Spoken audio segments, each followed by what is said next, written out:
BJP के श्वेत पत्र के खिलाफ ब्लैक पेपर लाने की तैयारी में कांग्रेस, 10 साल के प्रदर्शन पर खींचतान। केंद्र की मोदी सरकार अपने पिछले 10 साल के परफॉर्मेंस को लेकर श्वेत पत्र लाने जा रही है। अब कांग्रेस इसके विरोध में ब्लैक पेपर लाने की तैयारी कर रही है। सूत्रों के मुताबिक कांग्रेस चीफ मल्लिकार्जुन खड़गे जल्द ही ब्लैक पेपर जारी करेंगे। कांग्रेस के इस कदम का मकसद बीजेपी के श्वेत पत्र का मुकाबला करना है। 1 फरवरी को अपने बजट भाषण में वित्त मंत्री निर्मला सीतारमण ने घोषणा की कि सरकार संसद के दोनों सदनों में एक श्वेत पत्र पेश करेगी और 2014 से अब तक के कामकाज को बताएगी। उन्होंने कहा, इस कदम के पीछे एकमात्र उद्देश्य कांग्रेस राज के उन सालों के कुप्रबंधन से सबक लेना है।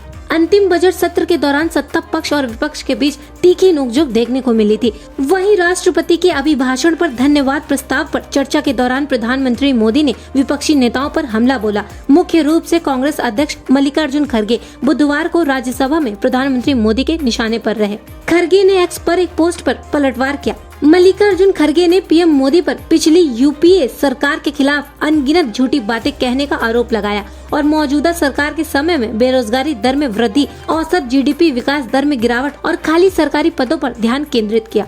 खड़गे ने लिखा, 10 साल तक सत्ता में रहने के बावजूद वह अपने बारे में बात करने के बजाय सिर्फ कांग्रेस पार्टी की आलोचना करते हैं। आज भी उन्होंने महंगाई, बेरोजगारी और आर्थिक असमानता के बारे में बात नहीं की। कांग्रेस चीफ ने लिखा, मोदी की गारंटी केवल झूठ फैलाने के लिए है।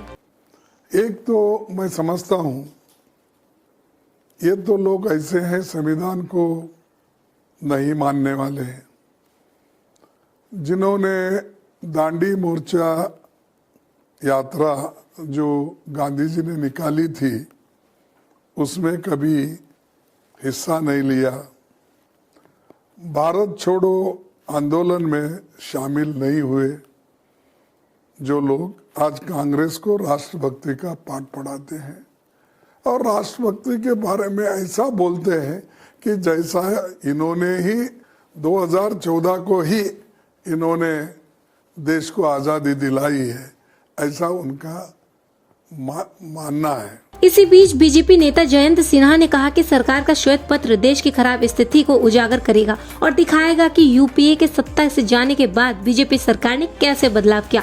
लोकसभा में अंतरिम बजट पर बहस में हिस्सा लेने से पहले जयंत सिन्हा ने कहा कि जब 2013 में यूपीए सत्ता में थी तब भारत वैश्विक स्तर पर नाजुक 5 अर्थव्यवस्थाओं में से एक था। बीजेपी नेता ने कहा कि भारत की जीडीपी वृद्धि धीमी होकर 5% पर आ गई थी। इन्फ्लेशन 10% तक बढ़ गया था। बैंकों का एनपीए 10% तक बढ़ गया था। देश पेमेंट क्राइसिस से जूझ रहा था, लेकिन मोदी सरकार के आने के बाद इस स्थिति में बदलाव हुआ। जयंत सिन्हा ने कहा कि श्वेत पत्र में हम स्पष्ट करेंगे कि अर्थव्यवस्था की स्थिति 2014 से पहले क्या थी और हम आर्थिक समस्याओं से कैसे निपटे हैं।